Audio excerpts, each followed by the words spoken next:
ಎಲ್ರಿಗೂ ನಮಸ್ಕಾರ. ಇವತ್ತು ಪತ್ರಿಕಾಗೋಷ್ಠಿನ ಕರೆದಿದ್ದೀವಿ. ನಮ್ಮ ಪಕ್ಷದ ಅಧ್ಯಕ್ಷರು ಮತ್ತು ನೂತನವಾಗಿ ಆಯ್ಕೆಯಾಗಿರ್ತಕ್ಕಂಥ ಗೋಮು ನಿರ್ದೇಶಕ ನಾಗರಾಜ್ ಅಣ್ಣವರು, ಆನಂದ್ ರೆಡ್ಡಿ ಅಣ್ಣವರು, ಶ್ರೀನಿವಾಸ ರೆಡ್ಡಿ ಅವರು, MR ಮುರಳಿ ಅವರು, ಮತ್ತೆ ನಾಗಮಲ್ಲ ಶಂಕರಣ್ಣವರು, ಶ್ಯಾಮೇಗೌಡರು, ಪ್ರಭಾಕರ್ ಅವರು, ನಮ್ಮ ಡಾಕ್ಟರ್ ಪ್ರಕಾಶ್ ಅವರು, ಡೆಕ್ಕನ್ ಸೀನಣ್ಣವರು, ಎಲ್ಲದಕ್ಕಿಂತ ಮುಖ್ಯವಾಗಿ ನಮ್ಮ ಶಾಸಕರ ಒಂದು ಸಹಕಾರದಿಂದ ಈ ಚುನಾವಣೆಯನ್ನ ನಾವು ಗೆದ್ದಿದ್ದೀವಿ. ಈಗ ಅವಾಗಲೇ ಎಲ್ಲರೂ ಹೇಳ್ತಾ ಇದ್ರು, ನಾಗರಾಜ್ ಅಣ್ಣವ್ರು ನಮ್ಗೆ ಮಾತು ಹೇಳಿದ್ರು, ಅವ್ರು ಕೊಟ್ಟಿದ್ರು, ಇವ್ರು ಕೊಟ್ಟಿಲ್ಲ ಅಂತ. ನಿಮ್ಗೆ ಸ್ಪಷ್ಟವಾಗಿ ಒಂದು ವಿಷಯ ಹೇಳ್ತೀನಿ. ನಮ್ದು ಒಂದು ಪಕ್ಷ. ನಾಗರಾಜ್ ಅಣ್ಣವ್ರು ಯಾರಾದ್ರೂ ವ್ಯಕ್ತಿಗೆ ಮಾತು ಕೊಟ್ಟಿರ್ಬೋದು, ಅದಕ್ಕೆ ನಮ್ಮ ಪಕ್ಷಕ್ಕೆ ಸಂಬಂಧ ಇಲ್ಲ. ಪಕ್ಷದ ಚೌಕಟ್ಟಲ್ಲಿ ಏನಾಗ್ತದೆ ಅದೇ ತೀರ್ಮಾನ. ನಿಮ್ಮೆಲ್ರಿಗೂ ಒಂದು ವಿಷಯ ಗೊತ್ತಿರಲಿ, ಹೋದ ಬಾರಿ ಏನು ನಾವು ಪಕ್ಷ ಎಲ್ಲ ಸೇರಿ ಕಾಡೇನಹಳ್ಳಿ ನಾಗರಾಜ್ ಅಣ್ಣವ್ರನ್ನ ಅಭ್ಯರ್ಥಿ ಅಂತ ತೀರ್ಮಾನ ಮಾಡಿದ್ಮೇಲೆ ಕೊತ್ತೂರು ಮಂಜು ಅವರು ನನಗೆ ಫೋನ್ ಮಾಡಿದ್ರು, ನೋಡೋಣ ನೀವೆಲ್ಲ ಮನ್ಸು ಮಾಡಿದ್ರೆ ಇವತ್ತು ಶಿವಣ್ಣನ ಇನಾಮಿನೇಟ್ ಮಾಡ್ತೀವಿ, ನಾಗರಾಜ್ ಅಣ್ಣ ಡ್ರಾಪ್ ಮಾಡಿ, ನಾವು ಪಕ್ಷದಿಂದ ಅಭ್ಯರ್ಥಿ ಆಗೋದಿಲ್ಲ ಅಂತ ಹೇಳಿದ್ರು. ನಾವು ಅವತ್ತು ಅಷ್ಟೇ ಪಕ್ಷದಲ್ಲಿ ಒಂದು ಸಾರಿ ತೀರ್ಮಾನ ತಗೊಂಡ್ಮೇಲೆ, ಅದು ಯಾರೇ ವ್ಯಕ್ತಿ ಆಗಿರ್ಬೋದು, ಒಂದು ಸಾರಿ ತೀರ್ಮಾನ ತಗೊಂಡ್ಮೇಲೆ ಆಲಂಗೂರು ಶಿವಣ್ಣನ ವಿಷಯದಲ್ಲೇ ನಾವು ಹಿಂದೆ ಬಂದಿಲ್ಲ. ಬೇರೆಯವ್ರ ವಿಷಯದಲ್ಲಿ ಹಿಂದೆ ಬರೋಕ್ಕಾಗುತ್ತಾ? ಅದನ್ನ ಪ್ರತಿಯೊಬ್ಬರು ಯೋಚನೆ ಮಾಡಬೇಕು. ಅದು ಅವ್ರಿಗೂ ಗೊತ್ತಿದೆ, ಹೋದ್ ಸಾರಿ ಏನೇನಾಯ್ತು ಅಂತಕ್ಕಂಥದ್ದು ಅವ್ರಿಗೂ ಗೊತ್ತಿದೆ. ಅವ್ರು ಏನಾದ್ರು ಇದ್ರೆ ಕೇಳ್ಬೇಕಾಗಿದ್ರೆ ಪಕ್ಷದಲ್ಲಿ ಮೊದಲು ಹೇಳ್ಬೇಕಾಗಿತ್ತು. ಪ್ರತಿ ಸಾರಿ ನಮ್ಮ ಪಕ್ಷದ ಒಂದು ಗೌರವಕ್ಕೋಸ್ಕರವಾಗಿ ಅವ್ರು ಕರೆದು ಸಭೆ ಮಾಡಿದಾಗ ಕೂಡ ಏನು ಬೈಪಲ್ಲಿ ರಸ್ತೆನಲ್ಲಿ ನಮ್ಗೆ ಅಗೌರವ ಆಗೋ ರೀತಿ ಮಾತಾಡಿದ್ದಾರೆ. ನಾನು ನಿಮ್ಮ ಪಕ್ಷದವನಲ್ಲ ಅಂತ ಹೇಳ್ಬಿಟ್ಟು ಅಲ್ಲಿರ್ತಕ್ಕಂಥವ್ರಿಗೆ, ನಮ್ಮ ಮುಖಂಡರಿಗೆ, ನಮಗೆ ಅಗೌರವ ಆಗೋ ರೀತಿ ಮಾತಾಡಿದ್ದಾರೆ. ಆದರೂ ಸಹ ಅವ್ರು ಏನು ನಮ್ಮ ಚುನಾವಣೆ ಸಂದರ್ಭದಲ್ಲಿ ನಮಗೆ ಸಹಕಾರ ಕೊಟ್ಟಿದ್ದಾರೆ, ಆ ಗೌರವ ಇಟ್ಟು ಎಲ್ಲ ಇದಕ್ಕೂ ನಾವು ಅವ್ರನ್ನ ಕರೀತಾನೆ ಇದ್ದೀವಿ. ಇವತ್ತು ನಾಗರಾಜ್ ಅಣ್ಣವ್ರು ಮಾತು ಕೊಟ್ಟಿದ್ದಾರೆ, ತಪ್ಪಾಗಿದ್ದಾರೆ ಅಂತ ಹೇಳ್ತಾರೆ. ಹೋದ ಬಾರಿ ಏನಾಯ್ತು, DCC ಬ್ಯಾಂಕ್ ಚುನಾವಣೆ ಏನಾಯ್ತು, ಅವತ್ತು ಚುನಾವಣೆಯಲ್ಲಿ ಏನು ತಟ್ಟಗುಂಟೆ ಸೀನಪ್ಪ ಡೆಲಿಗೇಟ್ ಅವ್ರ ಬಳಿ ಇದ್ರು, ಅವ್ರು ಯಾರ ಸಹಕಾರದಿಂದ ಡೆಲಿಗೇಟ್ ಆದ್ರು? ನಮ್ಮ ಸಂಬಂಧಿಕರನ್ನ ಕಳಿಸಿದ್ವಿ, ನಮ್ಮ ಪಕ್ಷದವ್ರನ್ನ ಕಳಿಸಿದ್ವಿ, ಡೆಲಿಗೇಟ್ ಆದ್ರು. ನಾನು ಅವ್ರ ಮನೆಗೆ 3 ಸಾರಿ ಹೋಗಿದ್ದೀನಿ. 3 ಸಾರಿ ಹೋದಾಗ ಹೇಳಿದ್ದಾರೆ, ನಿನ್ನವರೆಗೂ ತೊಂದರೆ ಇಲ್ಲ ಅಂತ. ನಮ್ಮ ಶಾಸಕರು ರಿಕ್ವೆಸ್ಟ್ ಮಾಡಿದ್ದಾರೆ, ಆನಂದ್ ರೆಡ್ಡಿ ಅಣ್ಣವ್ರು ರಿಕ್ವೆಸ್ಟ್ ಮಾಡಿದ್ದಾರೆ. ಏನ್ ಮಾಡಿದ್ರು ಅವತ್ತೇ? ಕಾಂಗ್ರೆಸ್ಗೆ ಹೆಂಗ್ ಮತ ಹಾಕ್ಸಿದ್ರಿ ನೀವು ಕಾಂಗ್ರೆಸ್ ಅಲ್ವಲ್ಲ, ಕಾಂಗ್ರೆಸ್ ಅವ್ರಿಗೆ ಹೆಂಗ್ ಮತ ಹಾಕ್ಸಿದ್ರಿ? ನೀವು ಮಾತು ತಪ್ಪೋದು ಬೇರೆಯವ್ರು ತಪ್ಪಬಾರ್ದ? ಅದ್ರ ಜೊತೆಗೆ ಏನು ಒಂದು DCC ಬ್ಯಾಂಕ್ ನಿರ್ದೇಶಕರು ಹೇಳ್ತಾ ಇದ್ರು, ನಾನು 5 ಲಕ್ಷ ಸಾಲ ಕೊಡ್ತೀನಿ, 10 ಲಕ್ಷ ಸಾಲ ಕೊಡ್ತೀನಿ ಅಂತ. ನೀವ್ಯಾರಿಗೂ ಆಶ್ವಾಸನೆ ಕೊಟ್ಟಿಲ್ವಾ? ನೀವ್ಯಾರಿಗೂ ದುಡ್ಡು ಕೊಟ್ಟಿಲ್ವಾ? ಗೆದ್ಮೇಲೆ ಬೋರ್ ಹಾಕ್ಸ್ತೀನಿ ಅಂತ ಹೇಳಿಲ್ವಾ? ಒಬ್ಬ ಪಕ್ಷದ ಕಾರ್ಯಕರ್ತನಾಗಿ ನನ್ನ ಜವಾಬ್ದಾರಿ, ಇಡೀ ಪಕ್ಷ ಸೇರಿ ನಾನು ಗೆಲ್ಸಿದೆ. ಪಕ್ಷದ ಅಭ್ಯರ್ಥಿನ ಗೆಲ್ಸ್ಕೋಬೇಕಾದ್ರೆ ನಾನು ಹೇಳಿದ್ದೀನಿ, ನಾನೇನು ಸುಳ್ಳೇನು ಹೇಳಿಲ್ಲ. ನಮ್ಮ ಕೈಲಿ ಆಗ್ತಕ್ಕಂಥ ಈ ಶಕ್ತಿ ಏನಿದೆ ಅದನ್ನ ಹೇಳಿದ್ದೀವಿ. ನಿಮ್ಗೆ ಸಾಲ ಕೊಡಿಸ್ತೀವಿ ಅಂತ ಹೇಳಿದ್ದೀವಿ, ತಪ್ಪೇನು ಹೇಳಿದೀವ? ಯಾರು ಹೇಳಿಲ್ಲ? ಇವತ್ತು ಕಾಂಗ್ರೆಸ್ ಸರ್ಕಾರದವರು ಈಡೇರ್ಸಕ್ಕೆ ಆಗದೆ ಇರ್ತಕ್ಕಂಥ ಗ್ಯಾರಂಟಿ ಘೋಷಣೆ ಮಾಡಿ ಇವತ್ತು ಸರ್ಕಾರ ಏನು ಪರಿಸ್ಥಿತಿ ಆಗ್ತದೆ ಗೊತ್ತಾ? ನಾವು ಈಡೇರ್ಸಕ್ಕೆ ಆಗದೆ ಇರ್ತಕ್ಕಂಥ ಹೇಳಿಲ್ವಲ್ಲ. ಏನು ಅವಕಾಶ ಇದೆ, ರೈತರಿಗೆ ಸಾಲ ಕೊಡ್ತಕ್ಕಂಥ ಅವಕಾಶ ಏನಿದೆ ಅದನ್ನು ಮಾತ್ರ ಹೇಳಿದ್ದೀವಿ. ಅದ್ರ ಜೊತೆಗೆ ಏನು ಇವತ್ತು ನಮ್ಮ ಶಾಸಕರ ಬಗ್ಗೆ ಹೇಳಿದ್ರು, ವಿಡಿಯೋ ಬಲ್ಲ ಶ್ರೀನಿವಾಸ್ ಅವರು ವಿಡಿಯೋ ತೋರಿಸಿದ್ರು, ನಮ್ಮ ತಾಯಿ ಪರಿಸ್ಥಿತಿ ಈ ಥರ ಇದೆ ಅಂತ ಹೇಳ್ಬಿಟ್ಟು ಕರ್ಕೊಂಡು ಹೋಗಿದಂತೆ. ನಮ್ಮ ಶಾಸಕರಿಗೆ ಯಾವುದೇ ವಿಡಿಯೋ ತೋರಿಸಿಲ್ಲ ಯಾರೂ.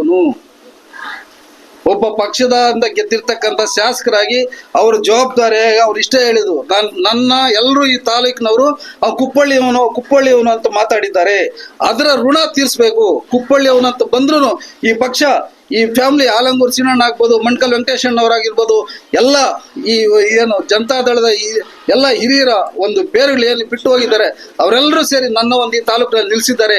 ಅವರ ಋಣ ತೀರಿಸ್ಬೇಕು ಅನ್ನೋ ಕಾರಣಕ್ಕೆ ಇವತ್ತು ಅವ್ರು ರಾತ್ರಿ ಆಗಲು ಜವಾಬ್ದಾರಿ ತಗೊಂಡು DCC ಬ್ಯಾಂಕ್ ಆಗ್ಬೋದು, ಇವತ್ತು ಏನು ಕೋಮಲ್ ಚುನಾವಣೆಯಲ್ಲಿ ಆಗಿರ್ಬೋದು, ಅವ್ರು ಅದನ್ನು ಮಾಡಿದ್ದಾರೆ. ಅವರೇ ಹೇಳ್ತಾ ಇದ್ರು, ನನ್ನ ನಾಗರಾಜ್ ಅಣ್ಣವರು ಕಾರಲ್ಲಿ ಅರ್ಧ ರಾತ್ರಿನಲ್ಲಿ ಕಾರಲ್ಲಿ ಕರ್ಕೊಂಡ್ಬಂದ್ರು ಅಂತ. ಅಲ್ಲಿಗೆ ನಾಗರಾಜ್ ಅಣ್ಣವ್ರನ್ನ ಸಮೃದ್ಧಿ ಮಂಜು ಅವ್ರನ್ನ ಕರ್ಕೊಂಡು ಹೋದವ್ರ ಪರವಾಗಿ ನಿಂತ್ಕೋಬೇಕಾ? ಯಾರಾದ್ರ ಕರ್ಕೊಂಡು ಹೋದ್ರು ಹೋಗಿರೋರ್ ಪರವಾಗಿ ನಿಂತ್ಕೋಬೇಕಾ? ನಾನು ಇವಾಗ ಯಾರೋ ಒಬ್ರು ಸಹಾಯಕ್ಕೋಸ್ಕರ ಇವಾಗ ಇಂಥವ್ರು ಸಹಾಯ ಮಾಡಿ ಅಂತ ಕರ್ಕೊಂಡು ಹೋಗ್ತೀನಿ, ಯಾರ ಹತ್ರನೂ ಕರ್ಕೊಂಡು ಹೋಗಿರೋರ ಜೊತೆ ಇರ್ಬೇಕಾ? ಇನ್ನೊಬ್ರ ಜೊತೆ ಇರ್ಬೇಕಾಗ್ತದ ಶಾಸಕರಾಗಿ? ಆದ್ರೆ ಅವ್ರ ಪಕ್ಷದ ಚೌಕಟ್ಟಲ್ಲಿದ್ದಾರೆ. ಅದಕ್ಕೋಸ್ಕರ ಇವತ್ತು ಅವರ ತೀರ್ಮಾನ ತಗೊಂಡು ಹೇಳುದು, ಶಾಸಕರೇ ಕಾರ್ ತಗೊಂಡೋಗಿ ಕರ್ಕೊಂಡ್ಬಂದಿದ್ದಾರಂತೆ. ಯಾವ ಪಾರ್ಟಿ ಹೊರೋಗಿಲ್ಲ? ಡೆಲಿಗೇಟ್ ಇದ್ದಾಗ ಒಬ್ಬ ಶಾಸಕರಿಗೆ ಹೇಳಿದಾಗ ಇಂಥ ಒಂದು ಇದು ನಿಭಾಯಿಸ್ಬೇಕು ಅಂತ ಹೇಳಿದಾಗ ಶಾಸಕರು ಯಾವ ಪಾರ್ಟಿಯವ್ರು ಎಲ್ಲಿಗೆ ಹೋಗಿಲ್ಲ. ಈ ಕೋಲಾರ ಶಾಸಕರು ಇಡೀ ನಮ್ಮ ಎಲ್ಲ ತಾಲೂಕಿನಲ್ಲಿ ಇರ್ತಕ್ಕಂಥ ಡೆಲಿಗೇಟ್ ಫೋನ್ ಮಾಡಿಲ್ವಾ? ಎಲ್ಲಾ ಪಕ್ಷದವ್ರಿಗೂ ನಾನು ಹೇಳ್ತಾ ಇದ್ದೆ, ನಮ್ಮ ಪಕ್ಷದವ್ರು ಎಲ್ರಿಗೂ ಫೋನ್ ಮಾಡಿಲ್ವಾ? ಅದು ಅವ್ರು ಇಲ್ಲಿ ಶಾಸಕರಾಗಿದ್ದವರು ಆ ಋಣ ತೀರಿಸಬೇಕು ಅನ್ನೋ ಒಂದು ಕರ್ತವ್ಯಕ್ಕೋಸ್ಕರ ಅವ್ರು ಮಾಡಿದ್ರೆ ಅದನ್ನ ತಪ್ಪು ಅಂತ ಹೇಳೋದಿಲ್ಲ. ಇಂಥ ಒಂದು ಸಂದರ್ಭದಲ್ಲಿ ನಿಮ್ಗೆ ಯಾವುದೋ ರೀತಿಯಲ್ಲಿ ಇದಾಯ್ತು ಅಂತ ಹೇಳ್ಬಿಟ್ಟು ನೀವು ಪಕ್ಷದ ಚೌಕಟ್ಟಲ್ಲಿ ಬಂದಿದ್ರೆ ಎಲ್ಲರೂ ಕೂತು ಯೋಚನೆ ಮಾಡ್ತಾರೆ. ನಾನು ಹೇಳಿದ್ದೀನಿ, ಯಾಕೆ ನೀವು ಪೂರ್ವ ಅಂತ ಇದು ಮಾಡ್ತೀರಿ? ಪಶ್ಚಿಮಕ್ಕೆ ಅವಕಾಶ ಇದೆ.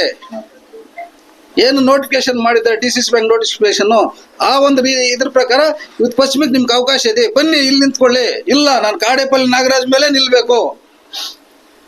ಯಾಕೆ ಏಟ ಇವತ್ತು ಹೇಳ್ತಾರೆ ನಾಗರಾಜ್ ಅಣ್ಗೂ ನನ್ಗೆ ಏನು ಇದಿಲ್ಲ ಅಂತ ಹೇಳ್ತಾರೆ. ನಾನು ಕೇಳಿ ನಾನು ಇವತ್ತು ಅವ್ರು ಹೇಳಿ ಮಾತಿಲ್ಲ ಅಂತ ಹೇಳ್ಬಿಟ್ಟು ನಾನು ಕೇಳಿಲ್ವೇನಂತ, ಪಶ್ಚಿಮಕ್ಕೆ ಬನ್ನಿ ಅಂತ ನಾನು ಕೇಳಿಲ್ವನೇ? ಕೇಳಿ ಅವ್ರನ್ನ, ಕಲ್ಪಲ್ ಪ್ರಕಾಶ್ ಅವ್ರನ್ನ ನಾನು ಕೇಳಿದ್ದೀನಿ. ಯಾಕೆಂತಂದ್ರೆ ಅವರು ನಮ್ಮಿಂದ ಪಕ್ಷಕ್ಕೆ ಏನೋ ಸಹಾಯ ಮಾಡಿದ್ರು ಅನ್ನೋ ದೃಷ್ಟಿನಲ್ಲಿ ನಾನು ಕೇಳಿದ್ದೀನಿ. ಇಲ್ಲ, ನಾನು ಅಲ್ಲೇ ನಿಲ್ಬೇಕು ಅಂತ ಹೇಳಿದ್ದಾರೆ. ಇವೆಲ್ಲಾನು ಯೋಚನೆ ಮಾಡ್ಬೇಕಾಗ್ತದೆ. ಮಾತಾಡ್ತಕ್ಕಂಥದ್ದು ಬಹಳಷ್ಟಿದೆ. ಏನು 4 ಗೋಡೆ ಮಧ್ಯೆ ಏನು ಮಾತಾಡ್ಕೊಂಡಿದ್ದು ಅದು ಆ 4 ಗೋಡೆ ಮಧ್ಯದಲ್ಲಿ ಇರಬೇಕು. ಕಾಣಿಪಾಕಂಗೆ ಹೋಗಿದ್ದು ಇನ್ನೊಂದು ಅವತ್ತು ಏನೇನು ಮಾತಾಡ್ಕೊಂಡು ಅದು ನಿಮ್ಮ ಮಧ್ಯದಲ್ಲಿ ಇರಬೇಕು. ಅದನ್ನೆಲ್ಲ ಮಾತಾಡಕ್ ಬಂದಾಗ ಬೇಕಾದಷ್ಟು ಬೇರೆಯವ್ರ ಹತ್ರ ನೀವು ಮಾತಾಡೋದು ಬೇಕಾದಷ್ಟು ಇರ್ತದೆ. ಇವತ್ತು ಆನಂದ್ ರೆಡ್ಡಿ ಅವ್ರದ್ದು ಯಾವ ರೀತಿ ಅದೃಷ್ಟ ಮನೆ ಅಂತಾರೆ. ಕುಮಾರಣ್ಣವ್ರು ಇಲ್ಲಿ ಬಂದಿದ್ರಲ್ವಾ? ಇಲ್ಲೇ ಸಭೆ ಮಾಡಿದ್ರಲ್ವ? ಅದಾದ್ಮೇಲೆ ನಾವು ಶಾಸಕರಾಗಿ ಗೆದ್ದಿದ್ದೀವಲ್ವಾ? ಇವತ್ತು DCC ಬ್ಯಾಂಕ್ ವಿಷಯದಲ್ಲಿ ಹೇಳ್ಬೇಕಂತಂದ್ರೆ, ಇವತ್ತು ಏನು ನಾವು 10 ಜನ ಡೆಲಿಗೇಟ್ ನಾವು ಕರ್ಕೊಂಡು ಹೋಗಿದ್ವಿ. 10 ಜನ ಡೆಲಿಗೇಟ್ ಆಗೋಕ್ ಮುಂಚೆನೆ ನಾವು ಅವನ್ನೆಲ್ಲ ಮಾತಾಡಿದ್ವಿ. MN ಹತ್ತ ಡೆಲಿಗೇಟ್ ನಾವು ಮಾತಾಡಿದ್ದು ನಮ್ ಮತ ಹಾಕೋದಿಕ್ ಮಾತಾಡಿದ್ವಿ. ಡೆಲಿಗೇಟ್ ಆಗೋದಕ್ಕೆ ಮುಂಚೆನೆ ಅವ್ರು ಮಾತಾಡಿದ್ವಿ. ಯಾವತ್ತು ನಾವು ಡೆಲಿಗೇಟ್ ಮಾಡ್ತಕ್ಕಂಥ ದೇವರಾಯ ಸಮುದ್ರ ಮತ್ತೆ ಇದು ಪದ್ಮಘಟ್ಟ, ನಾವು ಇವೆರಡು ಡೆಲಿಗೇಟು ನಮ್ಮ ಶಕ್ತಿಯಿಂದ ಆಗಿರ್ತಕ್ಕಂಥ ಡೆಲಿಗೇಟ್ನ ನೀವು ಐಸಾಕ್ ಮಾಡಿದ್ರು. ಅವಾಗ ನಾವು ಆನಂದ್ ರೆಡ್ಡಿ ಅಣ್ಣವ್ರನ್ನ ರಿಕ್ವೆಸ್ಟ್ ಮಾಡಿದ್ವಿ, ಅಣ್ಣ ಇದು ಎಡವಟ್ಟಾಗ್ತದೆ, ಏನೇ ಮಾಡಿ MN ಹತ್ರ ನಮ್ಮ ಜೊತೆ ಕರ್ಕೊಂಡ್ರೆ ನಾವು ಸಕ್ಸಸ್ ಆಗೋದು ಅಂತಕ್ಕಂಥದ್ದು. ಅವಾಗ ಈ ಮನೇಲಿ ಕೂತ್ಕೊಂಡು ತೀರ್ಮಾನ ತಗೊಂಡಾಗ ಅವ್ರನ್ನ ಕರ್ಕೊಂಬಂದ್ರು. ಯಾರು? MN ಹತ್ರ ನಮ್ಮ ರಘುಪತ್ ರೆಡ್ಡಿ ಅವ್ರನ್ನ ಆನಂದ್ ರೆಡ್ಡಿ ಅವ್ರು ಕರ್ಕೊಂಬಂದ್ರು. ಇವತ್ತು ಈ ಮನೆಯಿಂದ ಅದು ಚಾಲು ಆಯ್ತು. ಅಲ್ಲಿಗೆ ಅದೃಷ್ಟ ಮನೆ ಅಲ್ವಾ ಇದು? ಆ ಒಂದು ದೃಷ್ಟಿನಲ್ಲೆಲ್ಲ ಹೇಳಿದ್ವಿ. ಈ ಒಂದು ಕಾರಣಕ್ಕೆ ಇದೆಲ್ಲಕ್ಕಿಂತ ಮುಖ್ಯವಾಗಿ ನಮ್ಮ ಪಕ್ಷದ ಬೇರುಗಳಲ್ಲಿ ಗಟ್ಟಿಯಾಗಿದೆ, ಸದೃಢವಾಗಿದೆ. ಡೆಲಿಗೇಟ್ಸ್ ಏನಿದ್ದಾರೆ, ಆ ಡೆಲಿಗೇಟ್ಸ್ ಒಂದು ಯಾರಿದ್ದಾರೆ ಅವರೆಲ್ಲರ ಒಂದು ಋಣ ನಾವು ತೀರ್ಸ್ಲಿಕ್ಕೆ ಆಗೋದಿಲ್ಲ. ಎಷ್ಟೆಷ್ಟು ಒತ್ತಡ ಬಂದ್ರೆ 1-2 ಆಗಿರ್ತದೆ ನಿಜ. ಅವರು ಹೇಳ್ತಾ ಇದ್ರು, ಅವ್ರು ಯಾರೋ ದುಡ್ಡು ತಗೊಂಡಿದ್ದಾರೆ, ಸಂಬಂಧಿಕರೇ ತಗೊಂಡಿದ್ದಾರೆ, ಪ್ರಮಾಣ ಮಾಡಿದ್ರು ಮಕ್ಕಳ ಮೇಲೆ ಅಂತ. ನೀವ್ಯಾಕೆ ಮಾಡಿಸಿದ್ರಿ ಮಕ್ಕಳ ಮೇಲೆ ಪ್ರಮಾಣ?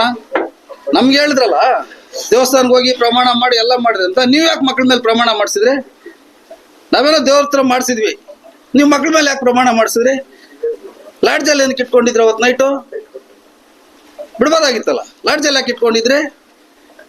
ರಾಜಕೀಯದಲ್ಲಿ ಎಲ್ಲರೂ ಮಾಡ್ತಕ್ಕಂಥದ್ದೇ ನಾವು ಮಾಡಿದ್ವಿ. ಹೊಸದಾಗಿ ಮುಳಬಾಗಿಲು ತಾಲೂಕಲ್ಲಿ ಜನತಾ ದಳದವ್ರು ಏನ್ ಮಾಡಿಲ್ಲ. ಸರ್, ಶಾಸಕರನ್ನೇ ಕರ್ಕೊಂಡೋಗಿ ಮಾಡ್ತಾರಲ್ಲ ಸರ್. ಹೌದು ಸರ್, ಶಾಸಕರನ್ನೇ ಕರ್ಕೊಂಡೋಗಿ ಮಾಡ್ಸಿದಾರೆ ಸರ್. ಮಕ್ಕಳ ಮೇಲೆ ನೀವು ಮಕ್ಕಳ ಮೇಲೆ ಮಾಡ್ಸಿದ್ರೆ ಅದಕ್ಕಿಂತ ದೊಡ್ಡದೇನು ಸರ್? ಹಾಲಿನ ಮೇಲೆ ಮಾಡ್ಸಿರೋದು. ಶಾಸಕರನ್ನ ರೆಸಾರ್ಟ್ ಕರ್ಕೊಂಡೋಗಿ ಪ್ರಮಾಣ ಮಾಡ್ತಾರಲ್ಲ ಸರ್, ಅದಕ್ಕೇನು ಸರ್ ಹೇಳ್ತೀರಿ? ಸಾಮಾನ್ಯ ರೈತರು ಇವರು ಅಲ್ಲ ಸರ್, ಸಾಮಾನ್ಯ ರೈತರು 2 ಲಕ್ಷ ಜನ ಮತದಾರನ ಪ್ರತಿನಿಧಿಸ್ತಕ್ಕಂಥವ್ರನ್ನ ಕರ್ಕೊಂಡೋಗಿ ರೆಸಾರ್ಟ್ಗಳ ಪ್ರಮಾಣ ಮಾಡಿಸ್ತಾ ಇದ್ರ ಸರ್. ರಾಜಕೀಯ ವ್ಯವಸ್ಥೆ ಆ ಮಟ್ಟಿಗೆ ಬರ್ತಾ ಇದೆ. ಇವತ್ತು ರಾಜಕೀಯ ವ್ಯವಸ್ಥೆ ಆ ವ್ಯವಸ್ಥೆಗೆ ಬರ್ತಾ ಇದೆ. ರಾಜಕೀಯ ವ್ಯವಸ್ಥೆ ಅಲ್ಲಿಗೆ ಬರ್ತಾ ಇದೆ. ನಾವ್ ಹೇಳ್ತಕ್ಕಂಥದ್ದು ಇಡೀ ದೇಶದಲ್ಲಿ ರಾಜಕೀಯ ವ್ಯವಸ್ಥೆ ಅಲ್ಲಿಗೆ ಬರ್ತಾ ಇದೆ. ಅದನ್ನು ಕಡಿವಾಣ ಹಾಕೋದಕ್ಕೆ ಎಲ್ಲರೂ ಯೋಚನೆ ಮಾಡ್ಬೇಕಾಗಿದೆ. DCC ಬ್ಯಾಂಕ್ ಚುನಾವಣೆಯಿಂದಾನೇ ನಿಮ್ಗೆ ವಿರೋಧ ಸ್ಟಾರ್ಟ್ ಆಯ್ತಾ?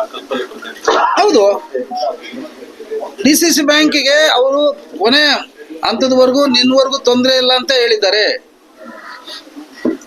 ಆಮೇಲೆ ಆ ಕಡೆ ಸಪೋರ್ಟ್ ಮಾಡಿದ್ದಾರೆ. ಇದಕ್ಕೇನು ಕರ್ಕೊಂಡು ಹೋಗಿದ್ರು? ನಮ್ಮನ್ನು ಪ್ರಮಾಣ ಮಾಡ್ತೀವಿ ಅಂತ ಹೇಳ್ತೀವಲ್ಲ. ಅಲ್ಲ ಸೀತಿ ಬೆಟ್ಟ ಅಲ್ಲ, ಘಾಟಿಗೆ ಏನ್ ಕರ್ಕೊಂಡು ಹೋದ್ರು? ತಟ್ಗುಂಟೆ ಸೀನಪ್ಪನ ಘಾಟಿಗೆ ಏನ್ ಕರ್ಕೊಂಡು ಹೋದ್ರು ಹೇಳಿ? ಅಲ್ಲಿ ರೆಸಾರ್ಟ್ ಅಲ್ಲಿ ಯಾಕೆ ಬಿಟ್ಟು ಬಂದ್ರು ಅವ್ರ ಜೊತೆ, ಕಾಂಗ್ರೆಸ್ ಅವ್ರ ಜೊತೆ? ಅಲ್ಲ, ಕರ್ತವ್ಯ ಅದು. ನಮ್ಮ ಪಕ್ಷದ ಚೌಕಟ್ಟಲ್ಲಿ ನಾವು ಮಾಡ್ತಾ ಇದೀವಿ. ನೀವು ಇಂಡಿಪೆಂಡೆಂಟ್, ನೀವ್ ಹೆಂಗ್ ಬೇಕಾದ್ರೂ ನೀವು ಡಿಸಿಷನ್ ತಗೊಳ್ತಾ ಇರ್ತೀರಿ. ನಾವ್ ಹಂಗ್ ತಗೊಳಕ್ ಆಗೋದಿಲ್ಲ. ನಾನು ಹೇಳಿದ್ನಲ್ಲ, ಪತ್ತೂರ್ ಮಂಜಿಯವರು ನೀವು ಅವಿರೋಧವಾಗಿ ಆಯ್ಕೆ ಮಾಡ್ತೀವಿ ಒಂದಿದ್ದ ದಿವಸ ಕೂಡ ಪಕ್ಷದ ತೀರ್ಮಾನ ಆದ್ಮೇಲೆ ನಾವು ಅದರಿಂದ ವಾಪಸ್ ಬಂದಿಲ್ಲ. ಪಕ್ಷದ ತೀರ್ಮಾನನ ಅಂತಿಮ ಅನ್ನೋದಕ್ಕೆ ಇದು ಅದು ನಿದರ್ಶನ. ನೀವು ಮಾಡಿದ್ದೀರಿ, ಅವರು ಮಾಡಿದ್ದೀರಿ, ಕನ್ಕ್ಲೂಡ್ ಮಾಡ್ತಾ ಇದ್ದೀರಿ. ಇಲ್ಲ